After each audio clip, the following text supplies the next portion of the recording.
সুন্দর মৃত্যুর জন্য 10টা আমল, যেই আমলগুলি আমাদের জীবনে থাকলে আল্লাহ রাব্বুল আলামিন আপনার কাছে যেতে হবে। আল্লাহ চাইলেও যাওয়া লাগবে, না চাইলেও যাওয়া লাগবে। আমাকে যদি মৃত্যুবরণ করতেই হবে, আল্লাহ বলছেন তাহলে প্রস্তুতি নিয়ে আসো, যাতে করে ওই দিন তোমার আসার পরে মৃত্যু দিয়েই বোঝা যায় যে এই বান্দার প্রস্তুতি আছে, এই বান্দাকে আমি রব্বুল আলামিন মাফ করে দিতে চাই। সুবহানাল্লাহ বলেন। কেন এই কথা বললাম?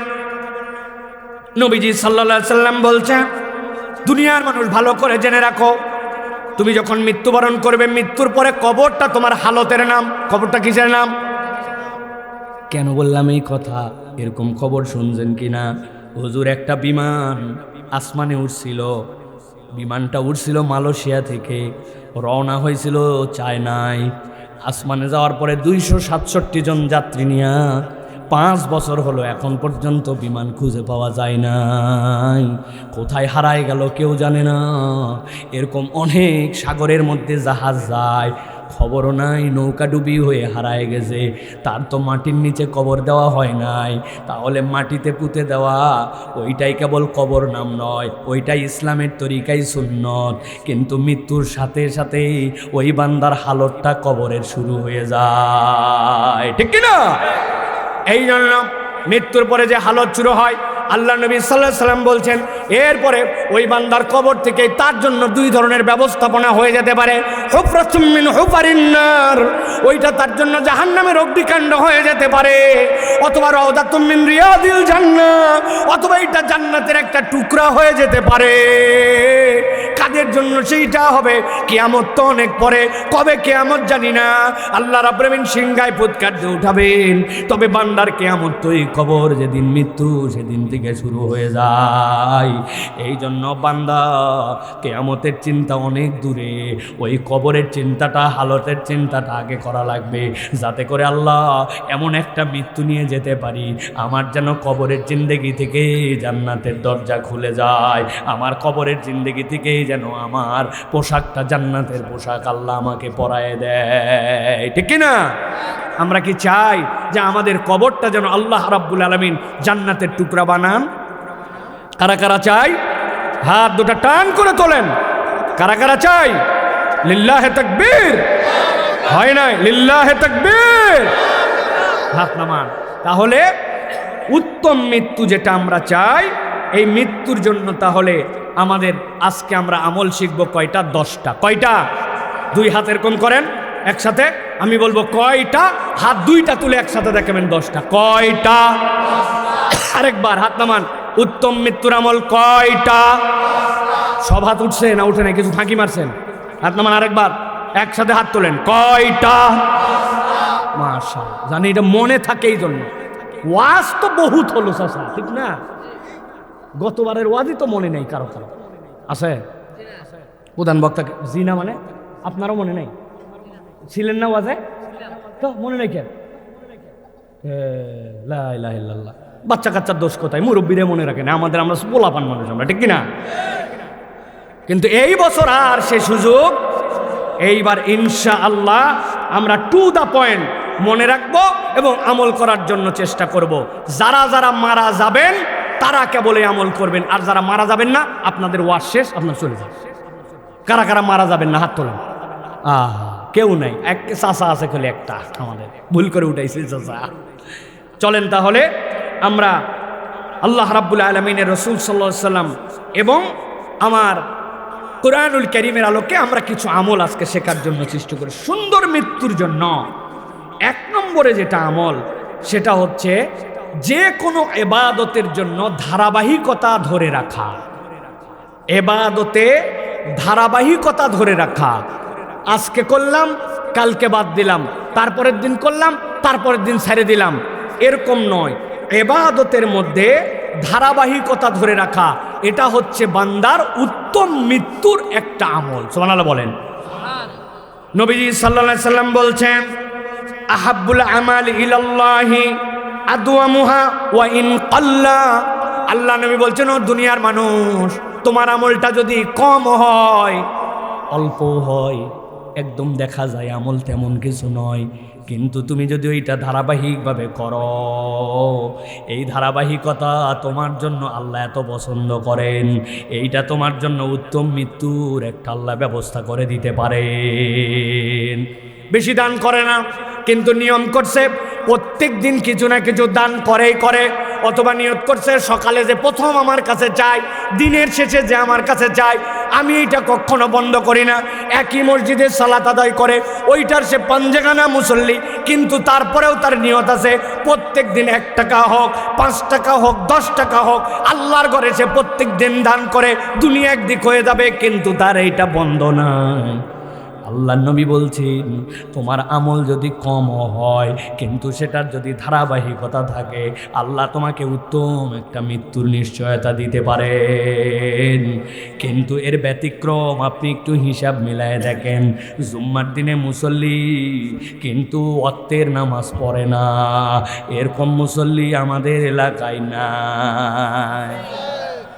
জুমার দিনেও আবার ঠিকঠাক মতো আসে না, 1:15টার দিকে আসে, আসার পরে মসজিদে ঢুকে না, বিরাট বড় সামনে জায়গা, শীতের দিনে একটু রোদ উঠছে, মোবাইল বার করে এবার উপরে ঠেলে, নিচে ঠেলে, ডানে ঠেলে, বামে ঠেলে, ভিতরে ঢোকে না।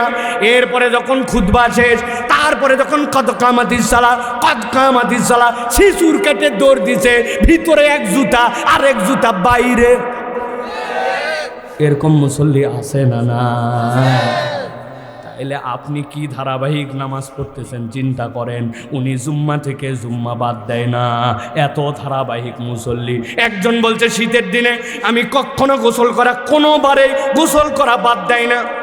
বলছে বাপরে বাপ, ভিআইপি লোক তো তুই, কোনোবারে গোসল করা বাদ দিস না মানে কি? বলছে একবার শুক্রবারে করি, পরের শনিবার, তারপরের রবিবার, তারপরের সোমবার, সেই হিসাবে মাসে পরে 4 দিন বাদ দিছে। তাহলে ধারাবাহিকভাবে প্রতিদিনই করতেছে। উনিও বলতেছে আল্লাহর দয়ায় আমি জুম্মা ছাড়ি না, কিন্তু মধ্যে তার কিছু নাই। কেমনে হলো? আল্লাহ বলছেন এই জন্য তুমি যদি উত্তম তোমার মৃত্যু চাও, তুমি কেমনে শুধু শবে কদরের মুসল্লি হও, তুমি কেমনে কেবল লাইলাতুন নিসফু মিনাশ শাবানের মুসল্লি হও, তুমি কেমনে শুধু বিপদে পড়লে মুসল্লি হও, তুমি কেমনে উমুকের জানাজায় আসছো জানাজার দিনের মুসল্লি হও। না না না, উত্তম মৃত্যুর নিশ্চয়তা হচ্ছে ইবাদতের মধ্যে ধারাবাহিকতা রক্ষা করা। আমি যে ইবাদত করি কন্টিনিউ সেই ইবাদত অব্যাহত রাখতে হবে। নতুন নতুন কিছু আমল নিজের জীবনে যুক্ত করতে হবে। আমার যারা তরুণেরা, যুবকেরা, নিজের জীবনে এমন কতকগুলো আমল যুক্ত করো, দুনিয়া একদিক হবে, তুমি ছাড়বে না। প্রত্যেক দিন আল্লাহর নবীর প্রতি 10 বার দরুদ পড়ি আমি। প্রত্যেক দিন আমি কমসে কম একবার হলেও মসজিদে ঢুকলে তাহিয়াতুল ওযুর নামাজ পড়ে, দুখুলুল মসজিদের নামাজ আমি পড়ি। আমার বাদ যায় না, বাদ যায় না। আমি এটা কন্টিনিউ করার জন্য চেষ্টা করে। প্রত্যেকটা নামাজের পরে আমার নিজের ওজিফা আছে, যত দুনিয়ার ব্যস্ততা থাক 5 মিনিট আল্লাহর জন্য ওয়াকফ করা। আমি উঠে যাই না, সালাম ফিরালাম, তড়াক করে উঠে গেলাম, তড়াক করে বের হয়ে গেলাম। না না না, দুনিয়ার সময় আল্লাহ দিছে, আল্লাহরে যদি আমি সময় দেখাই, তাহলে ওই কবরে যাই অসীম সময়ে ওই আল্লাহরে আমি কেমনে পাবো? আল্লাহরে আমি সময় দেখাই, সময়ের মালিক আল্লাহরে আমি সময় দেখাই, আমার সময় নাই। অথচ নাকে হাত দিয়া মুখ ধরে নিঃশ্বাস বন্ধ করে দেখো, 1 মিনিট 14 সেকেন্ডের পরে ফাঁপড় লেগে যাবে। 1 মিনিট 37 সেকেন্ডের পরে প্র্যাকটিস না থাকলে ভিতরের সেলগুলা ফেটে যেতে যাবে।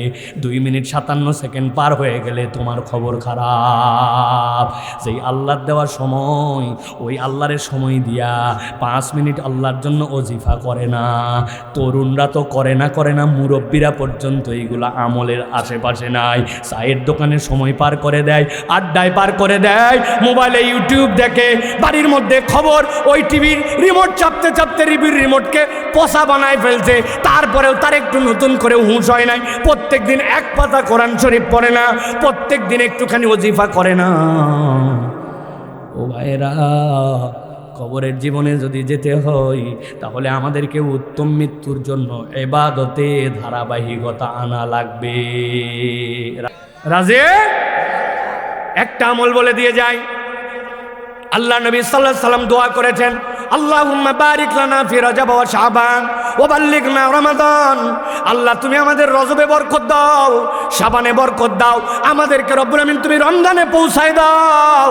আজকের হিসাব করলে 14 তারিখ পার হয়ে গেছে, 15 তারিখ, সেই হিসাবে আর মাত্র 45 দিন আপনার আমার সামনে রমাদানের আছে। মুরব্বীরা যারা, তরুণরা যারা নিয়ত করো, আল্লাহ নবীর আমল ছিল এই 2 মাসে বেশি বেশি রোজা রাখা। আমি অত বেশি রাখতে না পারলেও সোমবারে একটা রোজা রাখবো, বৃহস্পতিবারে একটা রোজা রাখবো, আর আগামী মাসের আইয়ামে বীজের 13, 14, 15 রোজা রাখবো।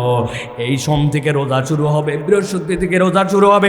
অত বেশি আমার সাহারি খাওয়া লাগবে না। 2টা খেজুর, একটু পানি খাইলাম, একটা সিদ্ধ ডিম খাইলাম, 1 গ্লাস একটু দুধ খাইলাম, একটুখানি অ্যালার্ম দিয়ে রাখলাম। ফজরের ওয়াক্ত শেষ হওয়ার আগে গুগলের থেকে সার্চ করে দেখে নিলাম আজকের সাহারির শেষ সময় কখন। এই রকম করে আমরা যদি এই রোজাগুলা রাখতে পারি অন্তত পক্ষে, তাহলে আল্লাহর কাছে বলতে পারবো, আল্লাহ তোমার নবীর যে আমল ছিল ওই আমলে আমার জিন্দেগিতে সোমবার বৃহস্পতি রোজাগুলা রেখেছি। পারা যাবে? পারা যাবে? তাহলে 1 নম্বর যে ইবাদতের মধ্যে ধারাবাহিকতা ধরে রাখা। যেটাই করব ধারাবাহিকভাবে, কখনো করলাম কখনো বাদ দিলাম এরকম না, ধারাবাহিকতা আপনার রাখতে হবে। 100 বার করে তাসবিহ পড়ছেন, ওটা আজকে পড়লাম, আরেকদিন ওটা ব্যস্ততায় বাদ দিলাম না। আপনার ইবাদত ওজিফাগুলা ধারাবাহিক থাকবে। এটা আপনি সিজনাল মুসল্লি না, সিজনাল আমলদার না, সিজনাল টুপিওয়ালা না, সিজনওয়ালা না। ওই যে নেতাদের মতো ভোট আসলেই চরিত্র চেঞ্জ হয়ে যায়, ঠিক না? এক নামাজ নাকি 2-3 মসজিদে পড়ে অনেক সময় বাধ্য হয়ে। এরকম নয়, আমাদেরকে আল্লাহর জন্য ইবাদতে ধারাবাহিক হতে হবে। 1 নম্বরে গেল। 2 নম্বরে কেউ যদি তার জীবনে উত্তম মৃত্যু চায়, 2 নম্বর তার আমল হচ্ছে যখনই তার পাপ হবে তখনই সে তওবা করবে। পাপ হইছে, তওবার জন্য অপেক্ষা করবে না। আল্লাহ কোরআনে বলছেন এই যে তওবা, এইটা হচ্ছে একটা হালতের নাম। তওবা হচ্ছে বান্দার জীবনে একটা হালত। হালত মানে কি বোঝেন? হালত হচ্ছে একটা বর্ণনা। আপনার ঘুমের মধ্যে আপনার মুখের মধ্যে একটা মশা বসছে, আপনাকে বলা লাগে না, অটোমেটিক আপনার হাত মুখে চলে আসে, ঠিক কিনা? কখনো কি এরকম হয়েছে নাকি যে মুখে বসা বসছে আর আপনি পেটের মধ্যে বাড়ি দিয়েছেন? তার মানে কি আপনার এখানে মশা বসলে আপনার এই পর্যন্ত হাত আসবে। এইটা হচ্ছে আপনার একটা হালতের নাম, এইটা আপনার একটা অবস্থার নাম, যেইটা আপনার প্র্যাকটিস করতে করতে করতে করতে এরকম হয়ে গেছে। আল্লাহ বলছেন বান্দা গুনাহ তো তোর হবেই, কিন্তু বান্দা উত্তম মৃত্যু যদি তুই জীবনে পেতে যাস তাহলে তোর জন্য আমল হচ্ছে তওবা হবে তোর হালত। যখনই তোর ভুল হবে তখনই তুই আল্লাহর কাছে তওবা করে ফেরত আসবি। আল্লাহ কোরআনুল কারীমের মধ্যে বলছেন, নবী আপনি বলে দেন কি বলবেন আমার উম্মতের জন্য, আমার বান্দার জন্য, আপনার উম্মতের জন্য আমি আল্লাহ ঘোষণা দিচ্ছি। আল্লাহ জানাচ্ছেন কুল হিয়া ইবাদিয়াল্লাযীনা আসরাফু আলা আনফুসিহিম লা তাকনাতু মির রাহমাতিল্লাহ। আল্লাহ বলছেন ও আমার বান্দারা, যারা তোরা নিজের নফসের প্রতি জুলুম করে ফেলছিস, তোর নফস তো স্বীকার করে আসছিল আল্লাহ ছাড়া কোনো রব নাই, কিন্তু দুনিয়ায় আসার পরে ওই রবকে মানিস না। ভুল তুই করে ফেলছিস কিন্তু ঘাবড়ায় যাস না। আল্লাহ বলছেন লা তাকনাতু মির রাহমাতিল্লাহ, তুই তোর রবের রহমত থেকে কখনো হতাশ হবি না। ইন্নাল্লাহা ইয়াগফিরুয যুনুবা জামিআ, বান্দা তোর যত গুনাহ সবগুলা যিনি ক্ষমা করতে পারেন তিনিই তোর রব, তিনি আল্লাহ। আল্লাহ বলছেন ইন্নাহু হুয়াল গফুরুর রহিম, তোর রবের অনেক কঠিন কঠিন নাম আছে, কিন্তু তিনি গফুর, কিন্তু তিনি রহিম, এইটাই হচ্ছে তার মূল নাম।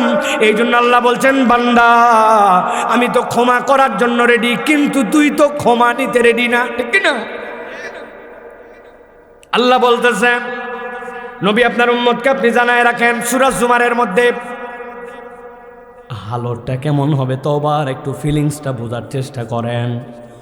আমি অনেক জায়গায় বলেছি, আপনাদের কাছে আরেকবার বলি, তওবা মানেটা কি এইটা কি বুঝি নাকি আমরা? তওবা মানে কি ভালো করে বোঝেন।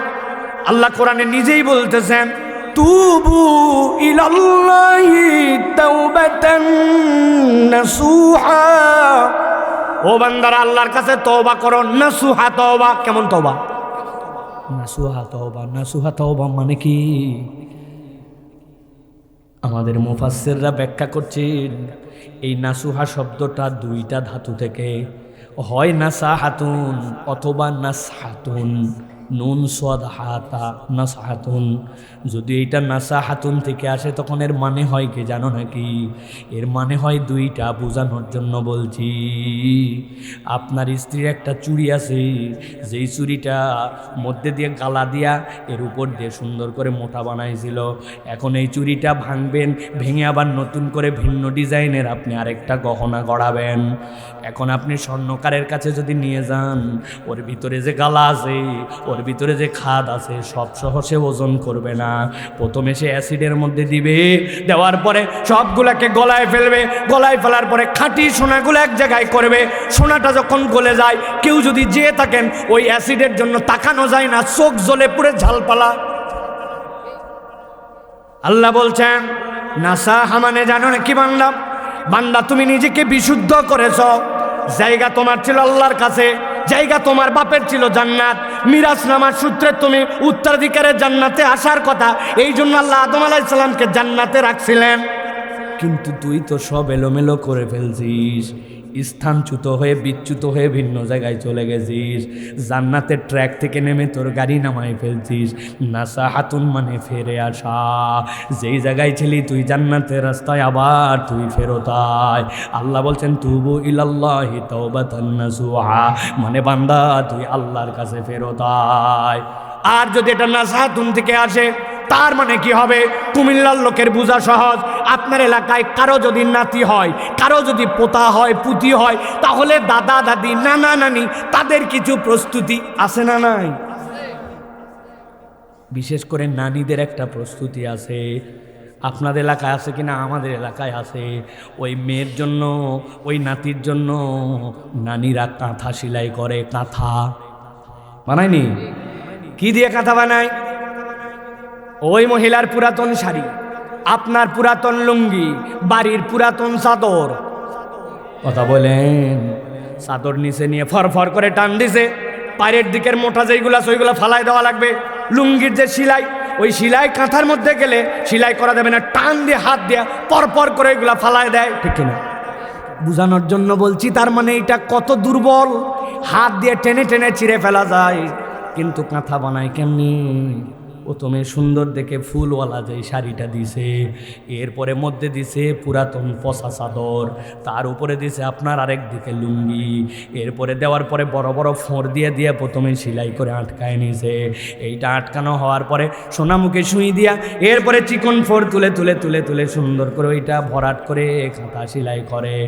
যেই লুঙ্গি, যেই শাড়ির পার ছেঁড়ার জন্য পরপর করে ছিঁড়ছিল, এখন তিনটা যখন এক পল্লা হয়ে চিকন চিকন সুতা দিছে, এখন 6 মাস মোতার পরে হাগার পরেও ওই কাঁথা ছেঁড়ার সাধ্য নাই। কথা বললেন না যে? আমার আল্লাহ বলছেন তুবু ইলাল্লাহি তাওবাতান নাসুহা। ও বান্দা, নাসহা মানে কি জানো নাকি? তোর সম্পর্ক আল্লাহর সাথে ভেঙে গেছে, বান্দা ভাঙা সম্পর্ক জোড়া লাগা। তোর রব তোকে ছেড়ে দেয় নাই। তোর রব বলছে, তোর রব তোর জন্য দয়াদ্র, সব গুনাহ তিনি ক্ষমা করতে পারে। কাজ তোর একটা, তুই আল্লাহর কাছে ফেরত আয়, ভাঙা সম্পর্ক জোড়া লাগা। এমন জোড়া লাগবে আল্লাহ তোরে জান্নাতে দেওয়ার জন্য আবার তোকে রাস্তায় উঠাই দিবে। আল্লাহ কোরআনে বলছেন ওয়ানিবু ইলা রাব্বিকুম ওয়াসলিমু লাহু মিন ক্বাবলি আন ইয়াতিয়াকুমুল আযাবু সুম্মা লা তুনসারুন। আল্লাহ বলছেন ও আমার বান্দা, ওয়ানিবু, তুমি আল্লাহর সাথে জোড়া লাগাও, ইনাবাওয়ালা অন্তর বানাও, আল্লাহরে ছেড়ে দিও না। গুনাহ হয়ে গেছে, ভুল হয়ে গেছে, কিন্তু ওইটার উপরে যেন তোমার হুমকি ধামকি তাকব্বরি না হয়। নামাজ পড়ো না কেন? রাখ তোর নামাজ, যখন পড়া লাগে তখন পড়বো, এইটাও বলা। আরেকটা বলা, নামাজ আমার পড়াই উচিত কিন্তু পারি না, দোয়া করেন আমি যেন নামাজ পড়তে পারি। দুইটা বলার মধ্যে পার্থক্য আছে না নাই? আল্লাহ বলছেন ইনাবা হচ্ছে ওইটা, বান্দা গুনাহ করতেই পারে, ভুল হতেই পারে, কিন্তু আল্লাহর সাথে তার একটা সম্পর্ক আছে। আল্লাহ বলছেন ও আনিবু, ফেরত আয় বান্দা, ফেরত আয় ইলা রাব্বিকুম, তোর রবের কাছে, ওয়াসলিমু লাহু, আর কারো কাছে সমর্পণ করিস না, তোকে তুই আল্লাহর কাছে নিজেকে সমর্পণ করে দে। তবে সময় আছে একটা, এরপরে কিন্তু আর সেইটা গ্রহণ করা হবে না। মিন ক্বাবলি আন ইয়াতিয়াকুমুল আযাব, তোর আযাব যদি একবার চলে আসে আর কিন্তু বাঁচার উপায় নাই। আযাব মানে কি? মুফাসসিররা ব্যাখ্যা করছেন, মৃত্যুর ফেরেশতা দেখার পরে যদি একবার গড়গড়ি শুরু হয়ে যায় আর কোনো তওবা কবুল করা হবে না, হয়তো বিবেক দিয়ে সুস্থ থাকতে আল্লাহর কাছে তুমি ফেরত আসো, ঠিক কি না? কতদিন দাড়ি কাটবেন বলেন? কতদিন, আর কতদিন বেনামাজি থাকবেন বলেন? বলেন, আর কতদিন মুখ থাকবে মিথ্যা কথা বলবো বলেন? কতদিন? যদি গ্যারেন্টি থাকে যে নিশ্চিত মৃত্যুর আগে তওবা করতেই পারবো আর মৃত্যুটা অমুক সময়, তাহলে ভিন্ন কথা। কিন্তু মৃত্যুর গ্যারেন্টি যদি না থাকে, আল্লাহ বলছেন মিন ক্বাবলি আন ইয়াতিয়াকুমুল আযাব, তোমার আযাব আসার আগে তুমি পরিবর্তন হয়ে যাও। বিষয়টা যদি এরকম হতো, আল্লাহ যদি বলে রাখতেন বান্দা তোর মৃত্যুর আগে তোর তওবা কবুল করা হবে, তওবা আপনার কবুল হলো, কিন্তু আপনার অমুক লাইফের আপনার কোনো হিসাব আল্লাহকে দিতে হবে না। 14 বছর থেকে 25 বছর এইটার হিসাব আল্লাহ নিবে না, যেহেতু এই সময় অত বুঝি নাই, তাই তো না ভাই? নিবে? হজের আগ পর্যন্ত আল্লাহ হিসাব নিবে না, খালি একবার হজ করে আসি, দেখিস কেমন ভালো মানুষ হই, আছে না? এইবার রমজান, এই যে রমজান আসতেছে, রোজার থেকে নামাজ ধরছি না ধরছি, হ্যাঁ দেখিস এবার কয়টা দিন খালি অপেক্ষা কর। আমার জিজ্ঞাসা ভাই, তাহলে এই যে রজব আর শাবান, এই 1.5 মাসের হিসাবকে আল্লাহ রাব্বুল আমিনের থেকে বাদ দেওয়ার আমার ক্ষমতা আছে? তাহলে আপনি কেমনে বললেন রোজা থেকে, কেমনে বললেন বিয়ে করি, কেমনে বললেন মেয়ের বিয়ে দেই, কেমনে বললেন হজ করি, কেমনে বললেন আর 2টা বছর পার হোক? আল্লাহর কাছে এই যে সময় দেখান, আল্লাহ বলছেন কিয়ামতের দিনে একদল ফেঁসে যাবে। ওয়া তারাব্বাসতুম, তোমরা আল্লাহকে বলছিল আল্লাহ একটু অপেক্ষা করি, অপেক্ষা করি। এই খারাপ বন্ধুর সাথে তুমি ঘোরো কেন? বলছে হুজুর আমি এবার ওল্ড টেন নিউ 10 না, খালি আর 3 মাস পরীক্ষা দেওয়ার পরে এলে বন্ধু বান্ধব সব বাদ দিব, দিয়ে শহরে চলে যাব, এখন থাকতে এদেরকে ভেজাল করার দরকার নাই, এই জন্য একটু বিড়ি করে সাথে ঘুরি, তাই না?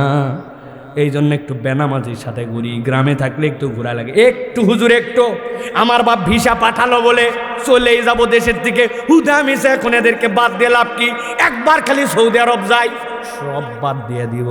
আল্লাহর কাছে যাই বলতে পারবেন তো আল্লাহ আমার ইন্টারমিডিয়েট, আমার ওই সৌদি আরব আর যাওয়ার আগ পর্যন্ত যে সময়, ওই সময়টুকু আল্লাহ তুমি কাউন্ট করো না, হিসাবের মধ্যে নিও না, বলা যাবে তো?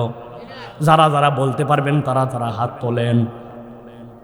পারবো না? না, আমিও পারবো না, আপনিও পারবেন না। তাহলে 2 নম্বর উত্তম মৃত্যুর জন্য কি করা লাগবে? ভুল হতেই পারে, কিন্তু আল্লাহর কাছে তৎক্ষণাৎ ফেরত আসা লাগবে, ঠিক না? এইটা গেল 2 নম্বর, সংক্ষেপ করি। চলেন এবার 3 নম্বরে। আল্লাহ রাব্বুল আলামিন আপনার আমার জন্য শিখাচ্ছেন, উত্তম মৃত্যু যদি পেতে চাই তাহলে এই বান্দা কিছু প্রকাশ্য আমল থাকবে, আবার কিছু গোপন আমলও করা লাগবে। সব আমল দুনিয়াতে প্রকাশ করে দেওয়া যাবে না। আল্লাহর সাথে বান্দার এমন কতকগুলো আমল থাকবে যেই আমলের ওসিলায় রব্বুল আলামিন বান্দাকে মাফ করে দিবেন। বনি ইসরায়েলের 3 লোক আটকা পড়ছিল গুহার মধ্যে, শুনছেন নি ওয়াজ? শুনছেন নে? আল্লাহর কাছে কি বলছিল আল্লাহ? কেউ ছিল না ওই জায়গাতে, কারো বাপের ক্ষমতা ছিল না আমাকে জেনা করা থেকে ঠেকাবে, কিন্তু আমি যখন জেনা করতে যাব আমার চাচাতো বোন আমাকে বলছে ইত্তাকিল্লাহ, কেউ দেখে না আল্লাহ দেখে, ভয় কর।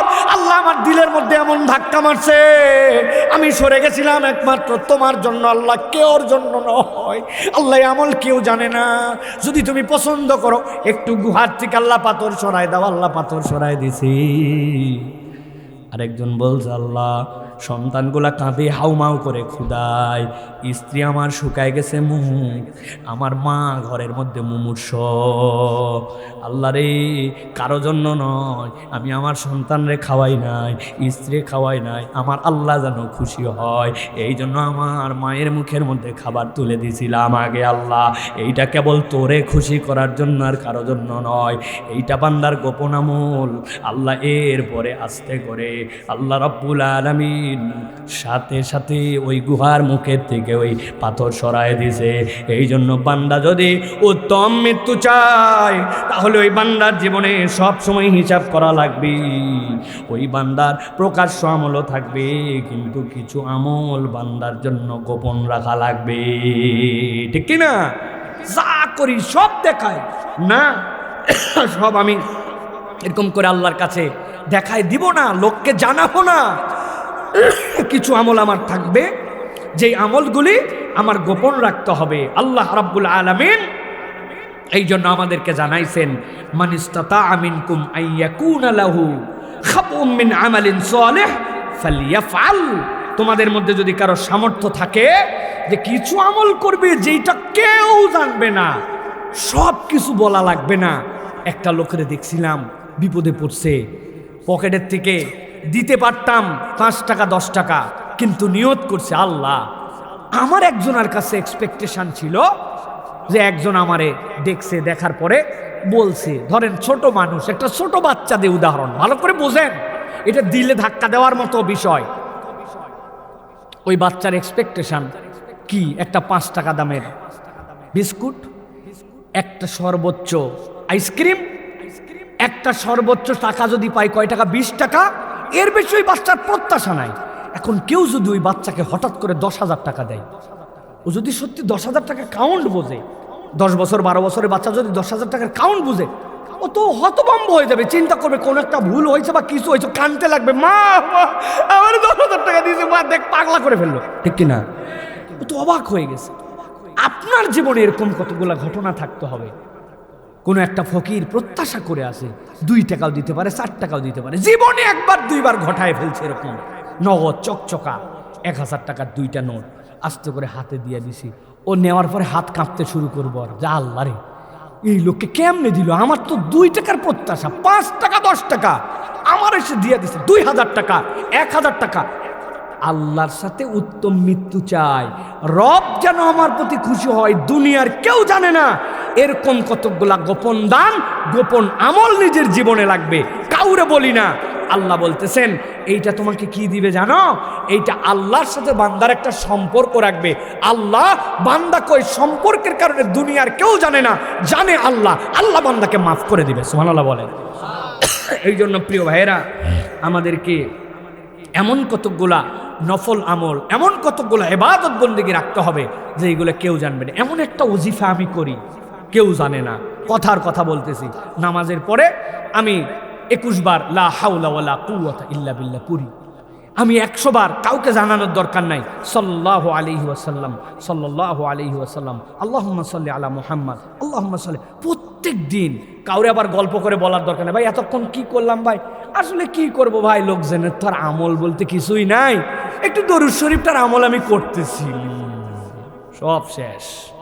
এই জানান দেওয়া রিয়া, এইটা করানো যাবে না। প্রকাশ্য আমল থাকবে, গোপনেও তার আমল থাকবে, সিররা ওয়া আলানিয়া। আল্লাহ বলছেন প্রকাশ্যও থাকবে, গোপনও থাকবে। দান প্রকাশ্যেও করতে হবে, গোপনেও করতে হবে।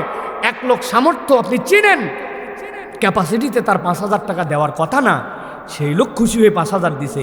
আরেকজন চিন্তা করবে, আল্লাহর বান্দা যদি 5,000 দিতে পারে, আল্লাহ আমারে তো অনেক বেশি ক্যাপাসিটি দিছে, খুশি হয়েছে যদি 10,000 দেয়, তাহলে এই 5,000 ওয়ালাও সওয়াব পাবে।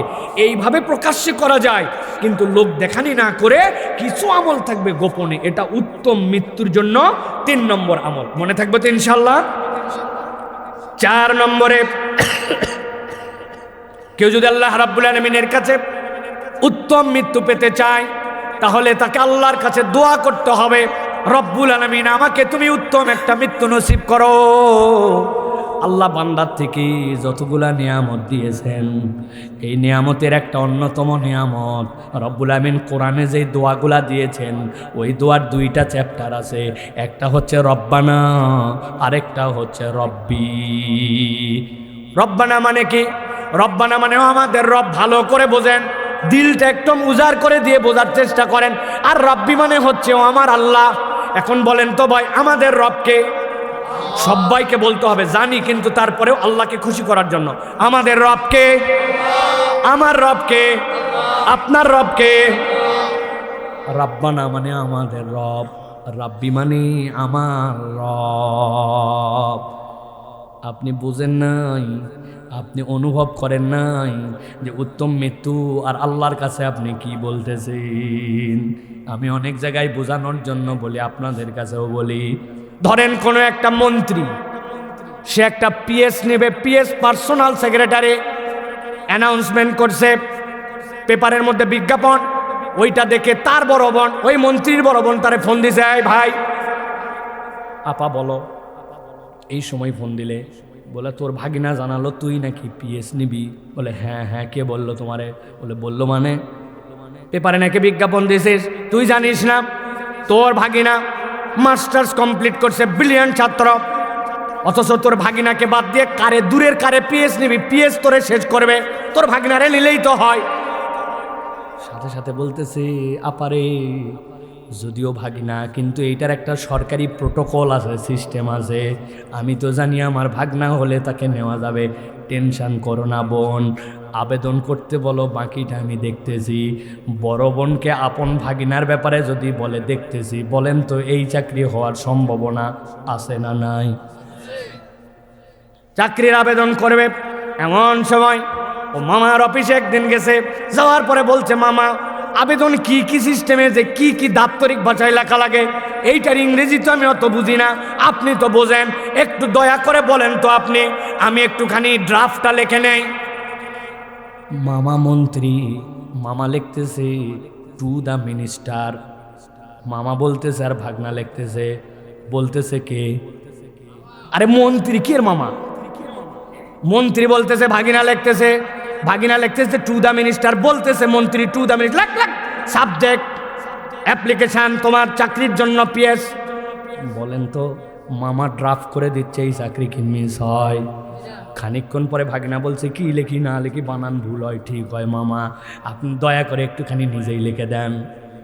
ভাগিনা যদি আদরের হয়, মামা তাহলে এখন নিজেই লিখতেছে টু দ্য মিনিস্টার, লিখতেছে কে?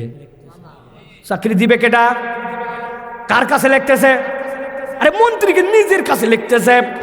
বুঝার চেষ্টা করেন, বুঝানোর জন্য বলছে এই চাকরি মিস হবে না বলতেছেন, কিন্তু মিস হয়েও যেতে পারে। প্রধানমন্ত্রী বলছে তোমার ভাগিনা মাগিনা চিনি না, আমার ভাগিনা ওইটারে নাও, চাকরি হবে। প্রিয় ভাইয়েরা ভালো করে বোঝেন, আপনি যখন বলছেন রব্বানা যালামনা আনফুসানা ওয়া ইল্লাম তাগফির লানা ওয়া তারহামনা লানাকুনান্না মিনাল খাসিরিন, ও আমার আল্লাহ রব্বানা, আওয়াজ দিয়ে বলেন, এই দোয়া শিখাইছে কে? এই দোয়া কবুল করবে কে? এই দোয়া পড়তেছে কার বান্দা? একবার ফিল করেন, আল্লাহ শিখাচ্ছে রব্বানা বল, রাব্বি বল, বান্দা তুই আমার কাছে ক্ষমা চাও।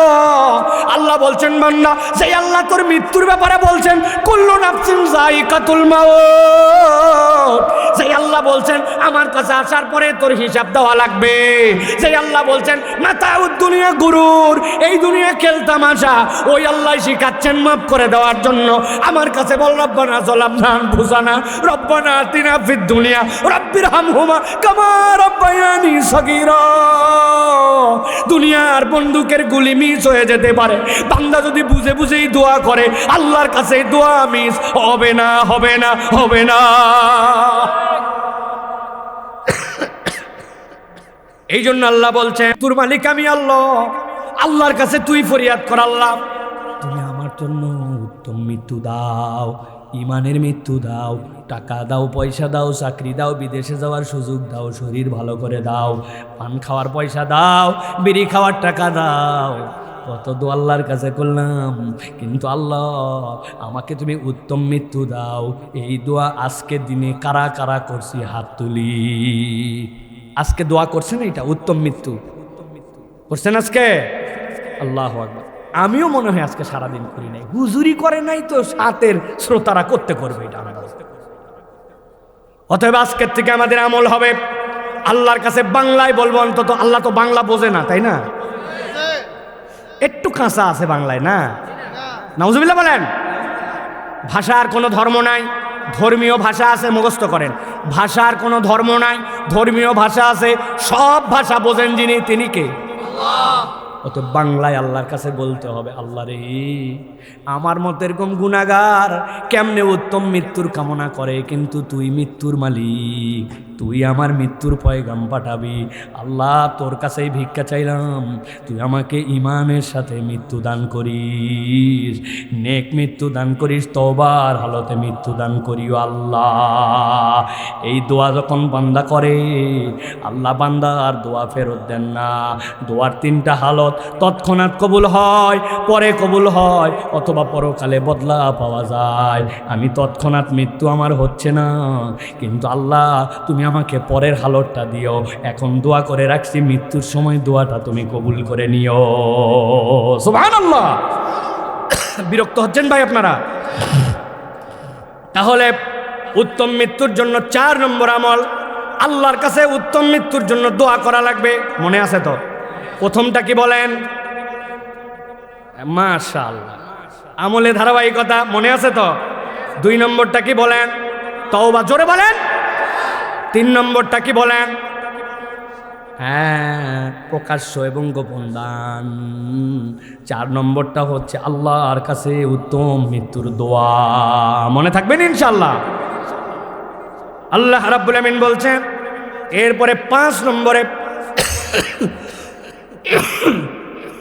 কেউ যদি আল্লাহ রাব্বুল আমিনের কাছে উত্তম মৃত্যু চায়, তাহলে 5 নম্বরে তার আমল হবে দিনের উপরে অটল এবং অবিচল থাকা। দিনের উপর অটল অবিচল না থাকলে, মাজা বেঁধে না থাকলে, ফসকা গিরাতে থাকলে, মৃত্যুর সময় শয়তান ধোকায় ফেলে খেল খতম করে দিতে পারে। এই জন্য আল্লাহ কোরআনে বলছেন, উদখুলু ফিস-সিলমি কাফা ওয়া লা তামুতুন্না ইল্লা ওয়া আনতুম মুসলিমুন। আল্লাহ বলছেন তোমরা কখনো মৃত্যুবরণ করো না মুসলমান না হয়ে। আল্লাহ বলছেন মরোই না, তোমরা খবরদার মৃত্যুবরণ করো না, তবে মরো মুসলমান হয়ে। এর আগে আল্লাহ বলছেন উদখুলু ফিস-সিলমি কাফা, ইসলামের মধ্যে তুমি পূর্ণ ঢুকে যাও। তোমার ইচ্ছা মতো ইসলাম পালন করো না, জুম্মার দিনে আসি ওয়াক্তের দিনে নাই, এরকম মুসলমান যেন তুমি না হও। আল্লাহ এই জন্য বলছেন তোমার দুনিয়া তোমার আখিরাত ওই দিকে তাকাবে। আল্লাহর সামনে আমাকে যাওয়ার জন্য মৃত্যুর মাধ্যম দিয়ে যেতে হবে, অতএব আমাকে ইসলামের মধ্যে পূর্ণ ঢুকতে হবে। এত বড় দাড়ি রাখে, 5 ওয়াক্ত নামাজ পড়ে, আবার সুদের টাকা দিয়ে কারবার করে, এরকম লোক এলাকায় নাই? কারা কারা? আহা, খবরদার খবরদার, বের হয়ে আসেন এখান থেকে, বের হয়ে আসেন, তওবা করে বের হয়ে আসেন। মৃত্যু উত্তম হবে না, ওই দাড়ি আপনার মৃত্যু উত্তম দিতে পারবে না, ওই জুব্বা উত্তম মৃত্যু হবে না। আপনি যদি ভক্কর চক্কর জীবন চালান, 30 রমজান পর্যন্ত মহিলার পর্দা দেখে কে? কিন্তু পহেলা শাওয়াল যেদিন ঈদের দিন, ওদিন তখন উনি 3 পিস। কিসের ঠিক আন্দাজ? কোথায় 3 পিস? আমি তো দেখতে পাই না 3 পিস। নিচে 1 পিস, উপরে 1 পিস, 8 পিস কই? ওটা মালার মতো পেঁচাইয়া পিছন দিয়ে নামাই দিছে, দিয়ে নাম দিছে ওটার নাম ওড়না। আছে না নাই? কাদের বাড়িতে আছে? এত জোরে যা আছে বললেন। মহিলাদেরকে আলাদা বাড়ি, ও তো আপনার বাড়িতে আছে। আছে বলার আগে হুঁশ করে আছে বলেন। এমনি বোরকা পরে মার্কেট করে, শ্বশুর বাড়িতে বাপের বাড়ি বোরকা পরে যায়, একটা বিয়ের খালি দাওয়াত হয়েছে, আর কমিউনিটি সেন্টারে যাওয়ার সুযোগ হয়েছে, উপরে সুনকাম করে এরপরে বাড়ায় উনি নায়িকা চলে গেছে। আবার ঠিক বলে কার বাড়ির থেকে যায়? আমাদের বাড়ির থেকেই যায়। তাহলে উদখুলু ফিস-সিলমি কাফা হলো না। আপনি আপনার ইচ্ছা মতো ইসলাম পালন করলেন, উত্তম মৃত্যু হবে না। হিসাব করে জীবনযাপন করা লাগবে। মা আল্লাহর জন্য যদি পর্দা হয়, তাহলে সেই পর্দা আল্লাহ যে পর্যন্ত বলছেন ওই পর্যন্ত হওয়া লাগবে। কবরে যাওয়া পর্যন্ত আপনার উপর দিয়ে বাইরের কেউ আপনাকে দেখবে না। আপনাকে ঢাকায় কবর দিতে হয়। আপনার সম্মান এত আল্লাহ দিল, আর আপনি কিসের বিয়ে শাদী, কিসের উমুক তুমুক পার্টির নাম করে আপনি বেপর্দা করেন। আপনি বেপর্দা হয়েন না। মরা লাগবে, কবরে যাওয়া লাগবে, উত্তম মৃত্যু কিন্তু নসিবে হবে না। ঠিক না? এই জন্য প্রিয় ভাইরা, ইসলামের মধ্যে পূর্ণ ঢুকতে হবে। এটা হলো 5 নম্বর। সংক্ষেপ করি এবার 6 নম্বরে বিখ্যাত একটা জিনিস, এইটা আমাদের দিলের মধ্যে ঢুকাতে হবে। এটা আসার জায়গা। উত্তম মৃত্যু যদি চাই, আল্লাহর ব্যাপারে উত্তম ধারণা করা লাগবে। আল্লাহর ব্যাপারে উত্তম ধারণা মানে কি? শয়তান আপনার মধ্যে ঢুকাবে, তুই যে গুনাহ করছিস পাবলিক জানে না, আল্লাহ তো জানে, তোর কোনো মাপ পাওয়ার সুযোগই নাই। শয়তান বুঝাইছে আপনাকে, আরে ফজরই পড়ি নাই, জোহর আসর মাগরিব পরে কি হবে? আছে না? পুরা সপ্তাহ বাদ দিলাম হুজুরের কথায়, যদি আবার বুধবার থেকে নামাজ ধরি কি লাভ? শয়তান ওরে বুঝ দিছে, তোর জন্য ক্ষমা নাই, তোর জন্য মাপ নাই, তোর আর বাঁচার কায়দা নাই। অর্ধেক জীবনী শয়তানি করছিস, এখন 3 দিনের জন্য হুজুর হচ্ছিস। শয়তান বুঝতেছে, তার চেলা সামান্ডা দিয়ে আপনারা এরকম কথা বলছে। আল্লাহ বলছেন না, নবী আপনি বলে দেন বান্দার ইমানটা কি জানো নাকি? আল ইমান বাইনাল খাউফি ওয়ার রাজা। হযরত ওমর ফারুক রাদিয়াল্লাহু তাআলা আনহু বলছেন, দুনিয়ার মানুষ কিয়ামতের ময়দানে যখন আল্লাহ বিচার করতে শুরু করবেন, বিচার করার পরে রব্বুল আলামিন সবাইরে মাফ করে দিয়েছেন, খালি একজনে ঠেকাইছে নাই, দাঁড়াও। আমার ভয় হয় আমি ওমর যেন ওই একজন না হই। আমি আমার আল্লাহর সামনে কেমনে দাঁড়াবো? আমি তো নবীর জন্য না বুঝে তলোয়ার নিয়ে প্রথম হত্যা করার জন্য রওনা হয়ে গেছিলাম। আমার আল্লাহ যদি আমারে ধরে, একজনে ঠেকাইছে, আমি এত ভয় করি। আবার ওমর বলছেন, আমি আমার আল্লাহর কেমন আশা করি জানো? আল্লাহ সবাইরে ঠেকায় দিচ্ছেন, একজনকে বলছেন যাও তোমার মাপ। আমি আমার আল্লাহর দয়ার প্রতি এত ভরসা করি, চাইলে আমার আল্লাহ ওই একজনের মধ্যে আমি ওমরকে রাখতে পারে। সুবহানাল্লাহ। আল্লাহর প্রতি আশাও লাগবে, ভরসাও লাগবে। হুদা আশাবাদী আল্লাহর প্রতি, বদমাইশের বদমাইশ, কিন্তু আশা করে আছে যদি আল্লাহ মাফ করে দেয়। এই জন্য চিন্তা করছে, গুনার কাজ তো একটা করতেছি, বিড়ি খাইয়া বিসমিল্লাহ বলে বিড়িটা অন্তত খাই নাকি না? নাউজুবিল্লাহ বলবেন না? কত বড় বদমাইশ, ডান পা দিয়ে সিনেমা হলে ঢুকতেছে, ব্যাপারটা এরকম নাকি? শুভ মহরত ঠাস করে বাড়ি দিচ্ছে, ওর মধ্যে লেখা আছে বিসমিল্লাহির রহমানির রহিম। সিনেমা বানাচ্ছে, উমুক নায়ক নায়িকা, তারা শুভ মহরত করছে বিসমিল্লাহ বলে, তৎক্ষণাৎ ইমান চলে যাবে। ইমান কোনো তুচ্ছ তাচ্ছিল্যের বিষয় নয়। মদ খালে ইমান যায় না, কিন্তু মদ যদি আপনি হালাল মনে করে খান আর বিসমিল্লাহ বলে খান, আপনার ইমান চলে যাবে। ঠিক কি না? এই জন্য প্রিয় ভাইয়েরা, খবরদার, আল্লাহর থেকে নিরাশাবাদী হওয়া যাবে না। আল্লাহর প্রতি আশাবাদী হতে হবে, আল্লাহর প্রতি আপনাকে ভরসাকারী হতে হবে। তবে আপনার ইমানের সাথে ওই ভরসাটা করতে হবে আল্লাহর প্রতি। আল্লাহ তুমি আমার প্রতি দয়া করবে, আমি তোমার কাছে ফেরত আসবো। আল্লাহ হাদিসে কুদসির মধ্যে নবীকে বলছেন, নবী বলে দেন, আনা ইনদা জন্নি আবদি বি ওয়া আনা মাআহু ইযা যাকারানি। আমার বান্দা আমাকে যেমন ধারণা করে তেমনই পাবে, আর আমার বান্দা যখনই আমাকে স্মরণ করে আমি তখনই বান্দার সাথে। সুবহানাল্লাহ বলবেন না? আরে এর থেকে বড় আশার কথা কিছু নাই। আল্লাহর প্রতি আপনার ঈমান থাকতে হবে। আল্লাহ, শয়তানের খপ্পরে পরে গুনাহ করছি, আল্লাহ ভুল আমার আছে আল্লাহ, কিন্তু আল্লাহ তুমি তো আমার জাহান্নামে নেওয়ার জন্য সৃষ্টি করনি, আমি নিজেই গাফেল হয়েছি, শয়তানের গাফেল করছি, কিন্তু তোমার রহমতের দিকে আমি তাকায় আছি। আল্লাহ ফেরত আসলাম তোমার কাছে, ও ওয়াদা করলাম আর ভুল করব না। আল্লাহ আমার বিশ্বাস তুমি আমাকে মাফ করে দিবে, তুমি আমারে জান্নাত দিবে, তুমি আমারে উত্তম মৃত্যু দিবে। আল্লাহ বলছেন এই ধারণা যে করে আল্লাহকে সে উত্তম হিসাবে পেয়ে যাবে। সুবহানাল্লাহ। এটা হর জায়গায় আমরা অনেক সময় না মনে হয় আল্লাহ আমার ছেলেকে দিবে না, মনে হয় আল্লাহ আমাকে দিবে না, আমি গুনাহগার, আমি কেমনে পাই, এরকম বলে না আমরা? কখনো নয়। আল্লাহর ব্যাপারে পজিটিভ ধারণা রাখতে হবে। আল্লাহ আমারই দিবে, আমিই পাবো ইনশাল্লাহ, আমি পারবো না কেন? না এখন আর সেই যুগ নাই। এই যুগে কেমনে মানুষ ভালো হয়? না, আমি ভালো হব ইনশাল্লাহ। আমার যত গুনাহ থাক, 100টা নারী হত্যার গুনাহ আমার নাই। আমার যত গুনাহ থাক, আমি র্যান্ডম মদখোর আমি নই। আমি যত গুনাহ থাক, আমি রসুলের বিপক্ষে যুদ্ধ করি নাই। আমার যত গুনাহ থাক, আমি তো শিরিক করি নাই, ডাইরেক্ট কখনো কোনো প্রতিমার কাছে মাথা হালাই নাই। আল্লাহ, সাহাবায়ে কেরাম প্রতিমার কাছে ছিল, তাকে ফিরাইছো। 100টা হত্যাকারী, তাকে মাফ করে দিছো। নবীর বিপক্ষে তলোয়ার ধরছে, তাকে মাফ করে দিছো।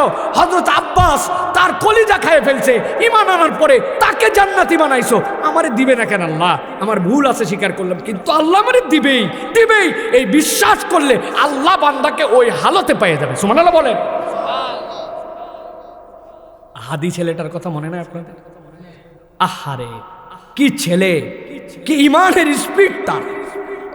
চিন্তা করেন, বলে দিয়ে গেছে কিচ্ছু চাই না, শুধু আমি যদি মরে যাই, আমার মরার পরে আমার বিচারটা মৃত্যুর অন্তত করেন, কারণ আমি মৃত্যুর জন্য রেডি আছি, আল্লাহর জন্য জীবন দেওয়ার জন্য আমি রেডি আছি। এটা খামখেয়ালি কথা নয়, আল্লাহর প্রতি এই অগাধ আস্থার জন্য আল্লাহর বান্দাকে আল্লাহ এমন কবুল করা করছেন, 1000 বছর বেঁচে অনেকের নাম মনে নাই, অথচ 1 বছর হলে চিনে নাই। তার জন্য মানুষের চোখের পানির অভাব নাই, ঠিক কিনা? তোমার চোখের সামনে নজির তরুণ, তোমার চোখের সামনে আজকে প্রমাণ। হাদি মারা যাওয়ার 21 দিন হয়ে গেল, আজ পর্যন্ত তার মৃত্যু নিয়ে ধোঁয়াশা, বিভিন্ন ধরনের কথা দাবি করে যাচ্ছে একদল, শুনে যাচ্ছে একদল। কেন? এটা যদি জাতীয় ইস্যু হয়, এই জানাজায় যদি রাষ্ট্রের প্রধান আসে, সকল দল আসে, তাহলে প্রত্যেক দিন একটা টাইম করা থাকবে, অমুক টাইমে প্রেস ব্রিফিং হবে, বিকাল 3টায়, অমুক দিন অমুক উপদেষ্টা, অমুক দিন পুলিশের সিআইডি, অমুক দিন ডিআইজি, অমুকে। আজকে পর্যন্ত 24 ঘন্টায় কি আপডেট হয়েছে জাতিকে আমরা জানালাম। তাহলেই তো কেউ আপনাদের জন্য বিচারের দাবি করে না। উনারা একজন বলে পালায় গেছে, একজন বলে দেশে আছে, একজন বলে পুশ করে দিবে, একজন বলে বাড়ি করে দিছে, একজন বলে কমিশনারের কথাই শুনছে, আরেকজন বলে দুবাই চলে গেছে। এই সকল ফালতামুই করে এই ছেলের সাথে মূলত যেটা করা হচ্ছে, মানুষকে বিভিন্ন বিভ্রান্ত করে তার লক্ষ্য, তার আদর্শ এইগুলোর থেকে দূরে সরানোর জন্য এটা দ্বিতীয় চক্রান্ত, ঠিক কিনা? কিন্তু আমরা দ্ব্যর্থহীন কণ্ঠে বলে দিতে চাই, যাকে আল্লাহ কবুল করে নেয়, আসমানে কবুল হয়ে যায়, তার ওই পছন্দের তালিকা আল্লাহ ফেরেশতার কাছে প্রথমে জিব্রাইলের কাছে পাঠান। ওই জিব্রাইল সকল ফেরেশতাকে জানান, সকল ফেরেশতার পরে মানুষের দিলের মধ্যে ঢুকায় দেয়। যেটা আল্লাহ পছন্দ করে মানুষের দিলে ফেরেশতার মাধ্যমে ঢুকান। দুনিয়ার কোনো ষড়যন্ত্র সেখান থেকে মানুষকে সরাতে পারবে না, ঠিক কিনা? এই জন্য এই হাদি আমাদের জন্য একটা অনুপ্রেরণা, আমাদের জন্য একটা তামান্না। তরুণ যুবকেরা, বয়স কত ভাই? 32। তুমি একটু মিলাও তো, 32 হতে তোমার কয়দিন বাকি? আর যাদের 32 পার হয়ে গেছে একটু বিয়োগ দেন তো, 32-এর পর কতদিন বাঁচলেন? কি জীবন নিয়ে বাঁচলাম? যে দেশের জন্য, সমাজের জন্য। সবাই জাতীয় পর্যায়ে সব করবে এরকম না, কিন্তু তোমার লোকালি কন্ট্রিবিউশন কি, তোমার ফ্যামিলিতে কন্ট্রিবিউশন কি, তোমার মসজিদে কন্ট্রিবিউশন কি, তোমার এলাকায় কন্ট্রিবিউশন কি, 5টা ছোট বাচ্চার জন্য তোমার কন্ট্রিবিউশন কি, 5টা ছোট শিশুর জন্য কন্ট্রিবিউশন কি? কি হিসাব মিলান। খালি আমি হাদি হব বললে হবে না, আদর্শ নিয়ে এটাকে আপনাকে উপস্থাপন করতে হবে। ইসলামকে দিলের মধ্যে গাঁথতে হবে, আল্লাহ রসুলকে গ্রহণ করতে হবে এবং দেশকে ভালোবাসতে হবে। এটা সমন্বয় হলে আল্লাহ কবুল করবে ইনশাআল্লাহ। আমরা কি চাই হাদির সুষ্ঠু বিচার হোক? চাই আমরা? যতদিন এই বিচার হবে না, বাংলার প্রত্যেকটা তরুণকে এই আওয়াজকে জারি রাখতে হবে। রাজি আছে ইনশাআল্লাহ? আপনাদের বাচ্চাদের নাম হাদি রাখেন, নাতির নাম হাদি রাখেন, এক প্রজন্মকে হাদি বানায় ফেলেন। বাচ্চার আকিকা না হলে নতুন করে চেঞ্জ করেন, যে নাম রাখেন, হাদি রাখেন নাম আপনার সন্তানের, যাতে মানুষ জানে ওই যে যত সাদ্দাম, এটা কোন সময় 90 উপসাগরের যুদ্ধের কারণে সব সাদ্দাম দেশে, ঠিক কিনা? দেখলে বোঝা যায় বয়স কত।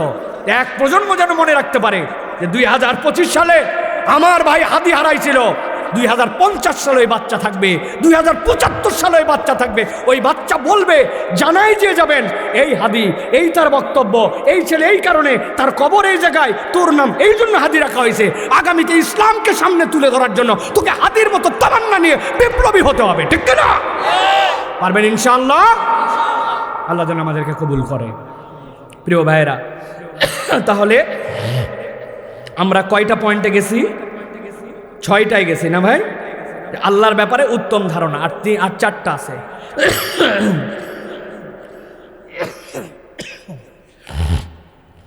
7 নম্বরে উত্তম মৃত্যুর জন্য আমাদের আমল তাকওয়া বা খোদাভীতি। এটা এমন একটা আইটেম হৃদয়ের মধ্যে ইনস্টল করে নিতে হয়। আল্লাহ বলছেন, বান্দা যদি একবার আল্লাহকে ভয় করে চলতে শুরু করে, কেউ দেখে না আল্লাহ দেখে, কেউ শুনে না আল্লাহ শুনে, এই ফিল যদি হৃদয়ের মধ্যে নেয়, আল্লাহ বলছেন আমি কি করি তোর জন্য জানিস? আল্লাহ বলছেন, ওয়ামান ইয়াত্তাকিল্লাহ ইয়াজআল লাহু মাখরাজা ওয়া ইয়ারযুকুহু মিন গায়রি লা ইয়াহতাসিব ওয়া ইয়ারযুকুহু। আল্লাহ বলছেন মিন হাইসু লা ইয়াহতাসিব। বান্দা জানিস নাকি, তুই যদি আল্লাহকে ভয় করিস, আমি আল্লাহ তোর জন্য চ্যালেঞ্জ দিলাম, পথ নাই, রাস্তা নাই, সব যেন বন্ধ হয়ে গেছে, কিন্তু আমি আল্লাহ বললাম ওয়ামান ইয়াত্তাকিল্লাহ ইয়াজআল লাহু মাখরাজা, আমি আল্লাহ ওর মধ্যে থেকেই তোর বের হওয়ার জন্য রাস্তা বের করে দিব। সুবহানাল্লাহ। কোনো রাস্তা নাই, কোনো উপায় নাই, আল্লাহ বলছেন আল্লাহ ভয় করলে আমি ওখান থেকেই রাস্তা বের করে দিব। ওয়া ইয়ারযুকুহু মিন হাইসু লা ইয়াহতাসিব। এমন খাওয়াবো তুই চিন্তাও করতে পারবি না। সুবহানাল্লাহ বলবেন না? যাদের ঘুম ধরছে তাদের জন্য একটু আওয়াজ করে বলেন সুবহানাল্লাহ। হয় নাই? আরেকটু জোরে বলেন সুবহানাল্লাহ। মুহাব্বতের সাথে বলেন সুবহানাল্লাহ। আল্লাহ বলছেন কি খেতে চাস? তোর না হিসাব আছে, কিন্তু আমার কাছে হিসাব নাই। এমন দেওয়া দেব তুই কল্পনার মধ্যেও নিতে পারবে না। আপনি বুঝবেন না, আপনার প্রজন্মে আপনি এটা নাও পেতে পারেন। 4500 বছর আগে, মানে এখন থেকে হিসাব করলে 6000 বছর আগে, কাবার চত্বরে দাঁড়ায়া ইব্রাহিম আলাইহিস সালাম দোয়া করছেন, রব্বানা ওয়াবআস ফীহিম রাসূলাম মিনহুম ইয়াতলু আলাইহিম আয়াতিক। আল্লাহ আমার বংশ থেকে একটা পয়গম্বর দিও, যে তার কওমের কাছে যে তোমার আয়াত তেলাওয়াত করবে, ওয়ায়ুযাক্কিহিম তাদের নফসকে তাজকিয়া করবে, ওয়ায়ুআল্লিমুহুমুল কিতাব ওয়াল হিকমা কিতাব শিক্ষা দিবে, হিকমা শিক্ষা দিবে। জানেন ঘটনা, 4500 বছর পরে আমার নবী আসার পরে বলতেছেন, ওই ইব্রাহিম আলাইহিস সালাম দোয়া করছিলেন তার 2 সন্তান ইসহাক আর ইসমাইল। ইসহাক আলাইহিস সালাম থেকে অজস্র পয়গম্বর আসছে, ইসমাইল আলাইহিস সালাম থেকে কেউ আসে নাই। আল্লাহ নবী ইব্রাহিমের দোয়ায় মাত্র 4500 বছর পরে আল্লাহ আমাকে পাঠাইছে। কত বছর পরে? একবার সুবহানাল্লাহ বলতে মন চাইল না। 4500 বছর পর আল্লাহ দোয়া কবুল করছে, করে ইসমাইল আলাইহিস সালাম থেকে নবীকে পাঠাইছে। বলার উদ্দেশ্য আল্লাহর কাছে চাওয়ার মতো চেয়ে রেখে যেতে পারলে আল্লাহ কোন প্রজন্মে প্রস্ফুটিত করবে জানা নাই। আপনার নাতি হয় নাই, তার নাতি হয় নাই, আপনার বংশে আপনি শুয়ে থাকবেন, 50 প্রজন্ম পরে যে একজন এমন আলেম হয়েছে, আপনি দোয়া করছিলেন সিজদায় পড়ে পড়ে কেঁদে কেঁদে, আল্লাহ আমার বংশ থেকে কখনো যেন কেউ মুশরিক না হয়, আলেম বানাও, হাফেজ বানাও, ইমাম বুখারীর মতো বানাও, ইমাম নববীর মতো বানাও, ইমাম আজমের মতো বানাও। চিন্তা করছে আমার নাতি এক পাড়ায় মুখস্থ করতে পারে না, আবার আবেগে বলছি ইমাম নববীর মতো বানাও, ইমাম শাফির মতো বানাও। আপনি বুঝবেন না কোন প্রজন্মে আল্লাহ দোয়া কবুল করবে। আল্লাহ বলছে ওমান ইয়াত্তাকিল্লাহ ইয়াজআল লাহু মাখরাজা। আল্লাহকে ভয় করে যদি আল্লাহর জন্য ডেডিকেটেড হয়, আল্লাহ রাস্তা বের করে দেয়। সুবহানাল্লাহ। কাউকে দেখানোর জন্য নয়। তাহলে ভয় করি আমি আল্লাহর জন্য। আমি মোবাইলে যখন একাকী দেখি, বাথরুমে যখন গুনাহ করি, হ্যাঁ, মোবাইলে যখন অন্যায় দেখি, আল্লাহ আর তো এটা করতে পারি না, আল্লাহ শয়তানের প্ররোচনায় পড়ে করছে, আল্লাহ আর না, আমি আল্লাহ তুমি দেখো। এই যে ফিলিংস, এটা তাকওয়া, এটা উত্তম মৃত্যু এনে দিবে আপনাকে। 8 নম্বরে, প্রত্যেক দিন বান্দা হালতটা তার ইহতিসাব, এবং তার একটা ইহতিসাবের হালত থাকবে ঈশার নামাজের পরে, অথবা আপনার যখন সুবিধা হয় সারাদিন কি করলাম শুয়ে শুয়ে হলেও একদম চুপচাপ, ভকর ভকর ভকর ভকর সবসময় বেশি ভালো নয়, মুখ বন্ধ করে 10 মিনিট আল্লাহর জন্য ডেডিকেটেড হয়ে গেছে। আল্লাহ আজকে সকাল থেকে কয়টা ভালো কাজ করছি তালিকা খুঁজে পাই না, গুনাহ কয়টা করছে, এত বড় দাড়িওয়ালা মানুষ মনে করছে এই লোক তো গুনাই করতে পারে না, ওর সামনে দেখ মহিলা চলে গেছে, অন্তরের মধ্যে এমন খারাপ কল্পনা আসছে ওইটা কপালে লেখা উঠলে ওই সাদা দাড়িওয়ালা মুরব্বিরে কেউ সালাম পর্যন্ত দিত না। খালি মুরব্বি বলছে এরকম নয়, আমাদেরও হয়। আল্লাহ এহতেসাব করছে, আল্লাহ এইটার থেকে আমাকে বাঁচতে হবে, এখান থেকে আমাকে বাঁচাও, এই ভালো কাজ আগামীকালকে করবে, এইগুলা করছে। আল্লাহ আজকে মুখের উপর রাগ করছি, এতবার মুখ খারাপ করছে, ঠান্ডা মাথায় এহতেসাব করে করে বান্দা যদি যায় আল্লাহ তাকে উত্তম মৃত্যুর ব্যবস্থা করবে। সুবহানাল্লাহ বলেন। লিল্লাহে তাকবীর, লিল্লাহে তাকবীর। শেখ ডক্টর আবুল কালাম আজাদ বাশার সাহেবের আগমন, বাশার সাহেবের আগমন, লিল্লাহে তাকবীর। আলহামদুলিল্লাহ হুজুর চলে আসছে,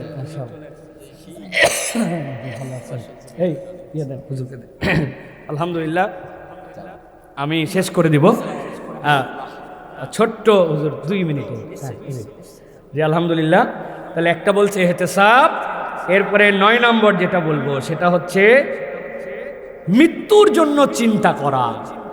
আমরা মনে করি দীর্ঘ এক জীবন পাবো, আমার দাদা এত বছর বাঁচছে, তার আব্বা এত বছর বাঁচছে, এগুলো গল্প শোনায়।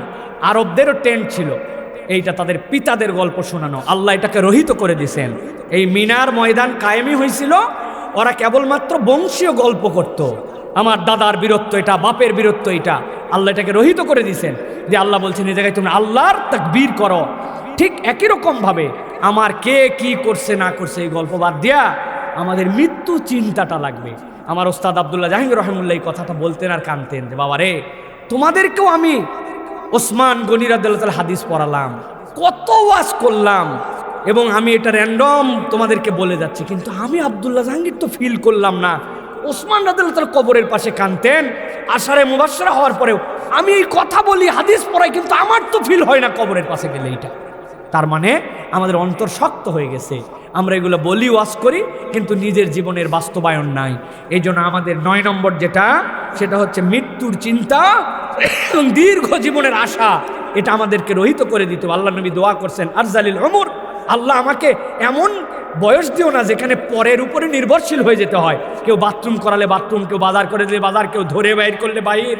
আমি এরকম মৃত্যু চাই না আল্লাহ, বরং আমি সুস্থ সবল থাকতে চলে যেতে চাই। মৃত্যুর কথা স্মরণ, এটা উত্তম মৃত্যুর জন্য 9 নম্বর। আর 10 নম্বর যেটা বলবো, এটাতে আপনাদের মন খারাপ হয়ে যাবে, নেককার মানুষদের সোহবত। কি বলছে? কুনু মা সাদিকিন। আল্লাহ বলছেন তোমরা সাদেকদের, সত্যবাদীদের সাথে হও। কার সাথে চলেন? যার সাথে বসলেই মিথ্যা কথা বলতে হয়, গীবত করতে হয়, ফালতু আলাপ করতে হয়। কোনোদিন আপনার বন্ধু বললো না, দোস্ত কত নামাজ পড়ছিস, আজকে এক পাতা কোরআন শরীফ পড়া হয়েছে, তোর মোবাইলের মধ্যে দেখলাম কি যেন বাজে জিনিস দেখলো, ডিলিট কর। এই বিড়িখোর দেখলাম একটা ওই জায়গায়, তুই বিড়িখোরের সাথে কেন গেছিলি? কোনো দিন আপনাকে সে বলল না। দেখা হলেই বলে অমুক সিনেমা পাইছিস, তমুক নায়িকার লিঙ্কটা দেখছিস, এই গানের মধ্যে ড্যান্স আর মিউজিক শুনছিস, কলিজা পর্যন্ত ধাক্কা মারে। তুই তো ব্যাকডেটেডই থাকলে এখন পর্যন্ত, হিন্দি নিয়েই পড়ে আছিস। আমি এখন আসি সেই কি বলে ইংলিশ মিউজিক, ইংলিশ সিনেমা নিয়ে তুই কি মগার মতো সব বাজে জিনিস দেখিস। আপনারা রাত দিন উস্কায়, বাজে কথা বলে, বাজে লিঙ্ক দেয়, জীবনের দিনের পথে আপনাকে ডাকলো না। এই সহবতে থেকে আপনার কাজ হবে না। আল মারউ আলা দীনি খলিলিহি।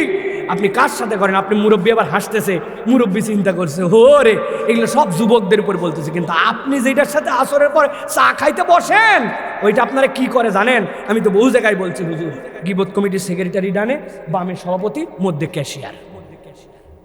ডানেরটা বলছে জানিস উত্তরপাড়ার দুলাল বিদেশে গেছে, যেটা ওর বইয়ের খবর, এরে বাপ, ওর বইয়ের খবর চালু হয়ে গেছে, কি করলো না করলো সব কথাবার্তা বলে গিবত। বামেরটা বলছে তুই উত্তরপাড়ায় আছিস, আমাদের ইমাম সাহেবের 2টা দোষ বাইর করছে, জানিস তুই? ইমাম সাহেবের দোষ উনি 2টা বয়ান করতেছে, মধ্যের জন কিছু বলে না, অনেকক্ষণ পর বলে এই তোরা চুপ কর, এগুলো কথা বলা উচিত না। তবে না বলেও পারি না, আল্লাহ মাফ করুক, কথা দুইজনেরটাই ঠিক। বোঝেননি না কি তরিকায় সে গীবত করে? প্রত্যেকে আলেম ওলামা হাফেজ কারি ইমাম মুয়াজ্জিন ছেলে মেয়ে তরুণ যুবক মুরব্বী সারাদিনের আমল বরবাদ করে দিয়ে চলে যাচ্ছে। উত্তম মৃত্যু হবে না, উত্তম মানুষের সাথে আপনার সম্পর্ক রাখতে হবে। আপনার ইমামের নাম্বার আপনার কাছে নাই, আপনার মুয়াজ্জিনের নাম্বার নাই, যে আপনার মৃত্যুর পরে মাইকে ঘোষণা দিবে আপনি হ্যার নাম্বারের খবর রাখেন না, ইমামের নাম্বার আপনি জানেন না। ভালো লোক আপনার যেগুলো অভাবগ্রস্ত একটু দরিদ্র এগুলোর মানুষ বলে মনে করেন না, আপনি হবে না। ভালো মানুষের সোহবত লাগবে। রাজি আছে ইনশাআল্লাহ?